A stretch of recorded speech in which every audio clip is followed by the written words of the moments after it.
ஹாய்மா, tumbler idli என்று சொல்லித்தரேன் பாருங்கம்மா. துவரம்பருப்பு, கடலப்பருப்பு, உளுத்தம்பருப்பு, பச்சைப்பருப்பு 4ம் ஈக்குவலாக போட்டுருங்க. அதில் பச்சரிசியோ புழுங்கலரிசியோ அதுவும் ஈக்குவலாக போட்டுருங்க. ஹாஃப் டம்ளர் போட்டால் ஹாஃப் டம்ளர் அந்த மாதிரி. அதுக்கப்புறமா சேமியா எடுத்து வச்சுக்கோங்க. சேமியாவும் அதே அளவு அது வந்து நசுக்கி வச்சுக்கோங்க. அதுக்கப்புறமா வந்து இதை சால்ட்டு போட்டு ராத்திரியே ஊற வச்சுருங்க. காலைல எழுந்து இதை வந்து உப்பு போட்டு கொர நல்லா பெருசாக பருப்பெல்லாம் மேயிற வரைக்கும் இது அரைச்சாலே போதுண்டா. அவ்வளோதான். அதுக்கு வந்து தாளிக்கிறதுக்கு வந்து சுக்கு பவுடர் பண்ணிக்கோங்க, மிளகு பவுடர் பண்ணிக்கோங்க, சீரகம், கடுகு, பெருங்காயத்தூள், அதுக்கப்புறம் கருவேப்பிலை. அவ்வளோதான். எண்ணெயோ டால்டாவோ நெய்யோ எதை வேணாலும் வைக்கலாம். அதில் வந்து வறுத்துட்டு அதில் கொட்டிட்டு நல்லா கலந்துட்டு அதுக்கப்புறமா குக்கரில் வந்து நம்ம தண்ணி ஊற்றிட்டு டம்ளரில் ஊற்றிட்டு அதில் வச்சிடணும். அவ்வளோதான். டம்ளருக்கு எண்ணெய் பூசி அதில் ஊற்றி வைங்க. பாதி வரைக்கும் ஊற்றுனதான் அது பொங்கும். அப்படியே ஃபுல்லாக போட்டுறாங்க. அது அவ்வளோதான். இது பேர் டம்ளர் இட்லி. இதுக்கு தொட்டுக்கிறதுக்கு பாருங்கள், மிளகாத்தூள், தேங்காய் பத்தை, உப்பு, வெங்காயம் போட்டு தொட்டுக்கிறதுக்கு சட்னி பண்ணிக்கோங்க. இதுதான் வந்து டம்ளர் இட்லி. ஓகே, டேஸ்ட் பண்ணி பாருங்கள், செம்மையாக இருக்கும். இட்லிலேயே நிறைய வகை இருக்குடா. நான் ஒரு நாள் ஒன்று சொல்லித்தரேன். ஓகேவா? லைக் பண்ணுங்கள், ஷேர் பண்ணுங்கள், கற்றுக்குங்க. தேங்க்யூ.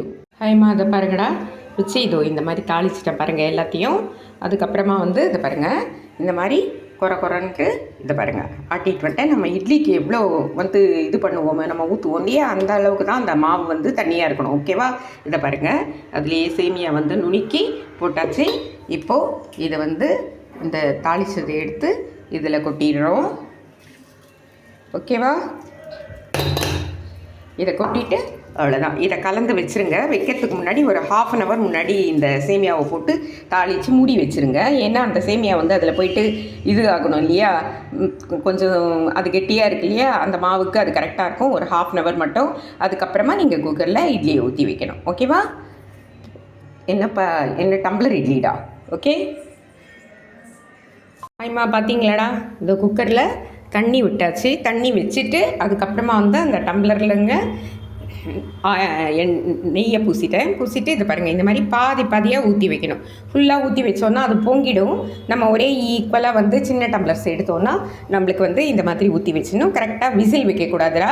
குக்கர் மேலே அப்படியே ஆவிலேயே இருக்கணும். கரெக்டாக 25 மினிட்ஸ் ஆன உடனே அதான் புஸ்ஸுன்னு விசில் வரும், புகை வரும் இல்லையா, அது வரட்டும்.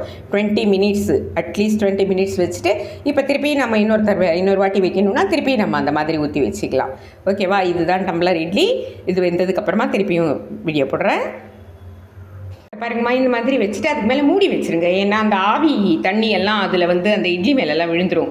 அதனால நம்ம வந்து இந்த மாதிரி மூடி வச்சிடணும். ஓகே ஹாய்மா, அதை பாருங்கடா, காரம் ரெடி. இந்த பாருங்கள், இட்லி இந்த மாதிரி ஷேப்பில் தான் இருக்கும். இப்போ நம்ம வந்து கட்டி எடுத்து அதை வந்து பிளேட்டில் போட்டு சாமிக்கு நைவேத்தியம் வைக்க போகிறோம். ஓகேவா? ஹாய், இதை பார்த்தீங்களாடா, டிஃபன் ரெடி ஆகிடுச்சு, காரம் ரெடி ஆகிடுச்சு. இதை பார்த்தீங்களா, இட்லி எப்படி இருக்குன்னு அழகாக இருக்குல்ல. நம்ம 2 இட்லி சாப்பிட்டாலே வயிறு நிறைஞ்சி போயிடும்டா. இது பேர் என்னது? டம்ளர் இட்லி. செய்முறை ஃபுல்லாக போட்டிருக்கேன். ஃபுல் வீடியோ பாருங்கள், ஷார்ட்ஸும் பாருங்கள். லைக் பண்ணுங்கள், ஷேர் பண்ணுங்கள். சாமிக்கு பிரசாதம் வச்சாச்சு, நம்ம பூஜையை முடிச்சாச்சு. ஓகேவா? லைக் பண்ணுங்கள், ஷேர் பண்ணுங்கள், கற்றுக்குங்க, கமெண்ட் பண்ணுங்கள். தேங்க்யூ.